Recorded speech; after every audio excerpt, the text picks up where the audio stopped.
Welcome back नाज़रीन। As said in opening, SEO एक बड़ा इवेंट इंटरनेशनली पाकिस्तान को अपना सॉफ्टवेयर इमेज उभारने के लिए एक बहुत हेल्पफुल इवेंट और बड़ी खुश उसलूबी से ये इवेंट हुआ इस्लामाबाद के अंदर। ऑब्वियसली जो इस्लामाबाद के रेजिडेंट हैं उनके लिए थोड़ा प्रॉब्लम जरूर था, ट्रैफिक एंड ऑल दैट, लेकिन इससे मकासद क्या क्या अचीव कर सकते हैं पाकिस्तान की गवर्नमेंट, फर्दर हमारे टारगेट्स क्या क्या होने चाहिए, इन्हीं टॉपिक से बात करते हैं।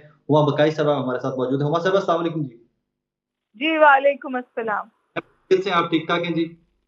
अल्लाह करे जी, फरमाइए। हमारा बड़ा इवेंट हुआ पाकिस्तान के अंदर ऑब्वियसली, और बड़े अच्छे तरीके से हुआ, बड़े अच्छे तरीके से गवर्नमेंट इसको मैनेज किया। हम क्या एक्सपेक्ट कर सकते हैं कि इस इवेंट के बाद पाकिस्तान को अपने इकोनॉमिक चैलेंजेस, इंटरनेशनल जो चैलेंजेस हमें थे, उनको कोप अप करने में किस हद तक मदद मिलेगी?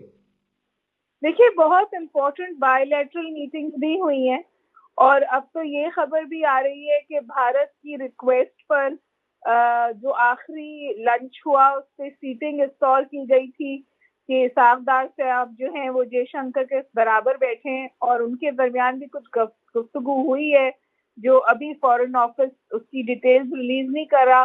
बहरहाल उससे तो प्रोग्रेस है, जहां उन्होंने कहा था कि ना तो कोई बायलैटरल मीटिंग होगी ना कोई बायलैटरल कॉन्वर्सेशंस होंगी। तो मेरा ख्याल है कि उन्हीं की रिक्वेस्ट पर ये सीटिंग भी की गई और अभी हमें नहीं पता क्या बात हुई है, लेकिन हम इसको पेशरफ जरूर कह सकते हैं, वन स्टेप फॉरवर्ड जरूर कह सकते हैं।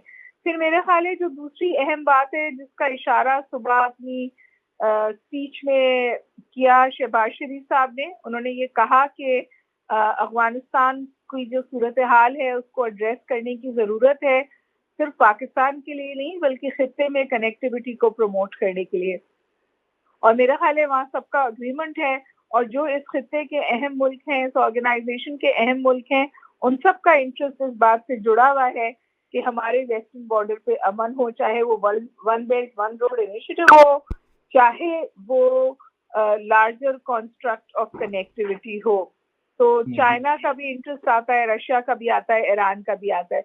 इसके अलावा जी मेरे ख्याल अहम बात ये है कि कम्युनिके जारी हुआ है और उस कम्युनिके में इजराइल की जो अग्रेशन है उसके हवाले से बात हुई है और कहा गया है कि वो एस्केलेशन रुकनी चाहिए और उसको रोकने के लिए कंट्री शुड कम टुगेदर।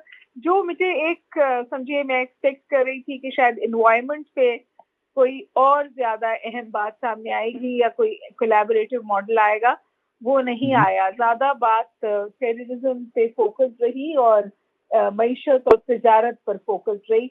और आज स्टेट बैंक की रिपोर्ट आई थी कि 41% हमारा ट्रेड डेफिसिट है इन ममालिक में और सबसे ज्यादा डेफिसिट रशिया, चाइना और इंडिया के साथ है। तो जाहिर है अगर हम एक्सपोर्ट लेड ग्रोथ की बात कर रहे हैं और इस कॉन्फ्रेंस से हमें फायदा उठाना है तो ये ट्रेड डेफिसिट कम होना चाहिए।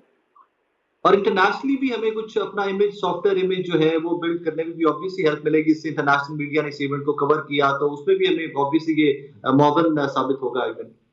जी एब्सोल्युटली, क्योंकि देखिए पाकिस्तान से पहली दफा इतने पॉजिटिव ऑप्टिक्स गए हैं और इन सम वेज पाकिस्तान जो स्ट्रैटेजिक मैप होता है उसमें उसका कलीदी किरदार नजर आया है, ग्लोबल साउथ में उसकी अहमियत नजर आई है। तो उस हिसाब से तो एब्सोल्युटली है, मेरा ख्याल है कि बहुत जबरदस्त ऑप्टिक्स गए, इसको कैरी आउट बहुत अच्छे तरीके से किया गया। मुझे पता है हमारे कुछ इस्लामाबाद के दोस्त नाराज हैं कि शटडाउन था, लेकिन जितनी सेंसिटिविटीज इन्वॉल्व थी इस मीटिंग को खुश उसलूबी से करने में, समिट को खुश उसलूबी के करने में, उसमें ये थोड़ा बहुत बंद हो जाना बर्दाश्त कर लेना चाहिए, it is for the larger good of the country. बेहतर तरीके से किया जा सकता था। आम लोगों को पैसेज पहले इशू किए गए थे, बट खैर that's a different thing. Obviously इस तरह की जब इंटरनेशनल इवेंट होता है तो हर्डल्स जो रेजिडेंट है उस सिटी के उनके लिए आते हैं। बट ओवरऑल आप how would you rate this event 10 by 10? Nearly जिस तरह ये मैनेज किया गया, जिस तरह इसको I would rate it 8 on 10। मेरा ख्याल है बहुत अच्छा हुआ, ऑप्टिक्स बहुत अच्छे थे, कम्युनिके बिल्कुल ऐसा आया जहां आपको जो हमने बात की थी उस पे एक कन्वर्जेंस नजर आई। सिर्फ जो थोड़ी सी ऑफ ट्रेजेक्टरी स्पीच थी वो इंडियन फॉरेन मिनिस्टर की थी, जहां उन्होंने एक बार फिर इसी बात को दोहराया कि अगर टेररिज्म होगा तो कनेक्टिविटी कैसे हो सकती है, तिजारत कैसे हो सकती है। लेकिन अब वो लगता है ऐसे जैसे टूटा हुआ रिकॉर्ड हो जो इंडिया बार बार बजाता है। और फिर आप देखें जो कनाडा से खबरें आ रही हैं, इंडिया का तो अब मुंह ही नहीं रहा कि वो किसी को कहे कि वो टेररिज्म करता है। जी, वो कनाडा वाली स्टोरी के बाद तो ऑब्वियसली वो खुद साइड लाइन है। आज मैं पढ़ रहा था कि उनके पास कोई डिफेंस नहीं है। हिंदुस्तान और कनाडा के ताल्लुकात से बेहतर है राइट नाउ।